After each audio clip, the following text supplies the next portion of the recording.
Economics, পৌরনীতি, সমাজবিজ্ঞান, সমাজকর্ম, psychology এবং অন্যান্য যে গ্রুপ সাবজেক্টগুলো আছে, ইতিহাস, ইতিহাস, ইসলাম শিক্ষা, কৃষি শিক্ষা, এই গ্রুপ সাবজেক্টগুলোতে তোমার সমস্যা।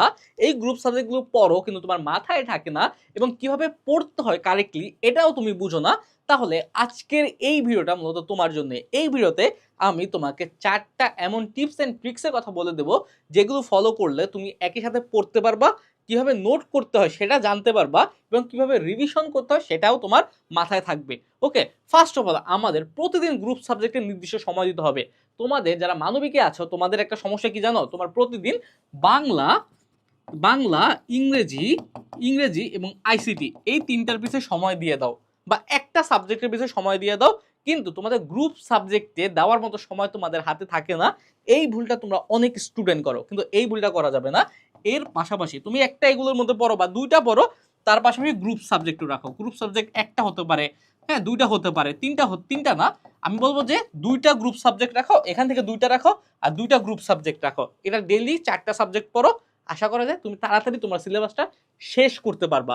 ওকে, এখন তোমরা যারা গ্রুপ সাবজেক্ট রাখোই না, এখন থেকে হচ্ছে গ্রুপ সাবজেক্ট ডেইলি তোমার যে পড়ার রুটিন আছে, পড়ার লিস্ট আছে, সেখানে রাখতে পারো। আর তোমরা যারা আমাদের একাডেমিক টু অ্যাডমিশন কোর্সে আছো, তোমরা আমাদের যে রুটিন দেওয়া আছে না, মাস্টার রুটিনটা, ওই রুটিনে গিয়ে তোমরা হচ্ছে দেখে নিতে পারো। এই রুটিনে কিন্তু আমাদের গ্রুপ সাবজেক্ট, একাডেমিক সাবজেক্ট কিভাবে মেনটেন করে লেখাপড়া করা লাগে সেটা আমরা তুলে ধরেছি। তোমরা সেটা ফলো করলে আশা করা যায় খুব ভালো একটা আউটকাম পাবা।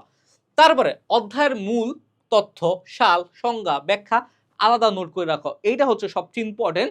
যেহেতু তোমাদের হাতে এখনো কিছুটা সময় আছে, তোমরা কি করবা, যেই অধ্যায়গুলো কঠিন না, ওই অধ্যায়ে কোন কোন টপিক থেকে প্রতি বছর প্রশ্ন আসে, কোন কোন টপিকগুলো ইম্পর্টেন্ট, এগুলো থেকে কি করবা, একটু নোট করে রাখতে হবে। এখন জানবা কিভাবে যে কোন কোন টপিকগুলো ইম্পর্টেন্ট, কোনগুলো থেকে নোট করবা? সিম্পলি আমাদের যে দাগানো বই আছে, দাগানো বইয়ে, বা আরেকটা কাজ করতে পারো, বোর্ড প্রশ্ন থেকে তোমরা অ্যানালাইসিস করে বের করতে পারো। কারণ বোর্ড কোশ্চেন যদি তুমি 2 সালেরটা দেখো, তাইলেই বুঝবা কোন কোন বিষয়গুলো বেশি ইম্পর্টেন্ট, কোন কোন টপিকগুলো ইম্পর্টেন্ট, টপিকের চ্যাপ্টারগুলো কোনগুলো ইম্পর্টেন্ট, এগুলো তুমি তখন নোট করবা। নোট করার ক্ষেত্রে কিছু কিছু ক্ষেত্রে মানবিক যেমন অনেক সংজ্ঞা বা ডেফিনেশন আছে, সংজ্ঞাগুলো নোট করে রাখতে পারো। তারপর এর সাথে ব্যাখ্যা নোট করে রাখতে পারো।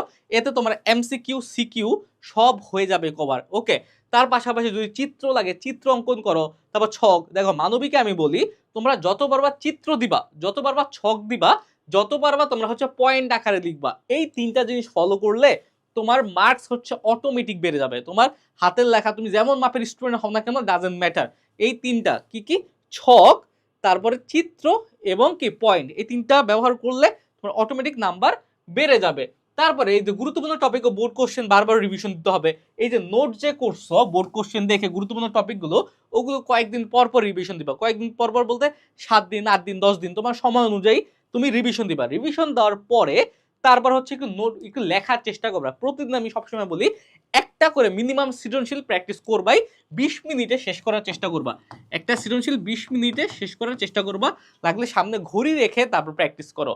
ওকে, তারপর লাস্টলি শর্ট নোট এবং ডেইলি রিভিশন। এই ডেইলি রিভিশনের কথা তো বললামই, কিন্তু এখানে রিভিশন বলতে আমি রাইটিং প্র্যাকটিসকে বলতেছি। রাইটিং প্র্যাকটিস, কারণ হচ্ছে তোমার ফ্রি হ্যান্ড রাইটিং শেখা লাগবে। হ্যাঁ, ফ্রি হ্যান্ড রাইটিং না শিখলে তুমি কিন্তু এটা নিয়ে ভালো একটা সমস্যা পড়বা। এখানে বাংলা, ইংলিশ, হ্যাঁ সকল গ্রুপ সাবজেক্ট, সকল কিছু ফ্রি হ্যান্ড রাইটিং। তুমি যে গাইড পড়বা, গাইডগুলো সরাসরি গিয়ে ঢালবে এরকম না। তোমরা মানবিকের স্টুডেন্টরা মনে করো যে মানবিক মানে মনে হচ্ছে মুখস্থ, খালি মুখস্থ মুখস্থ করলেই হয়ে যাবে, কিন্তু না ভাইয়া, মানবিক কিন্তু মোটেও একটা মুখস্থ জিনিস না। আগে হচ্ছে কনসেপ্ট ক্লিয়ার করা লাগবে, তারপরে কি বুঝে বুঝে পড়া লাগবে, তারপর রিভিশন। এখন তোমাদের অনেকের প্রশ্ন থাকতে পারে যে ভাই আমাদের তো ফার্স্ট ইয়ার শেষ, আমার ফার্স্ট ইয়ারের অনেক সিলেবাস এখনো পড়া বাকি আছে, এখন টিচারের কাছে গিয়ে তো আমি পড়তে পারবো না, বাসায় ওইরকম টিচার নাই যার কাছে প্রত্যেকটা বিষয় বুঝবো, তাহলে আমি কনসেপ্টটা কিভাবে ক্লিয়ার করব? তোমরা সিম্পলি আমাদের যে একাডেমিক টু অ্যাডমিশন কোর্স আছে সেখানে চলে যেতে পারো। সেখানে বাংলা, ইংলিশ, আইসিটি সহ মানবিকের সকল বিষয়ের প্রথম পত্র আর দ্বিতীয় পত্রের উপরে 800টিরও বেশি কি রেকর্ডেড ক্লাস দেওয়া আছে। তোমার যেই কোনো সময় তোমার ভালো লাগতেছে না, তুমি একটা টপিকে বেজে গেছো বা বুঝতে পারতেছো না, ক্লাসটা করে নাও, হয়ে যাচ্ছে। তারপরে তোমার হচ্ছে কলেজের প্রস্তুতি শেষ হয়েছে, বা এখন তোমার একটু মনে হইতেছে একটু দেখি তোমার অ্যাডমিশন প্রশ্নগুলো কিভাবে হবে বা অ্যাডমিশন প্রস্তুতিটা কিভাবে নিতে পারি, তুমি অ্যাডমিশন ক্লাস দেখলা, তারপর তোমার হচ্ছে পড়লা, এখন তোমার হচ্ছে একটা এক্সাম দিয়ে নিজেকে যাচাই করবা, এখানে 120টারও বেশি এক্সাম দেওয়া আছে, এক্সাম দিয়ে নিজেকে একটু যাচাই করে নিলা যে কেমন প্রস্তুতি হয়েছে।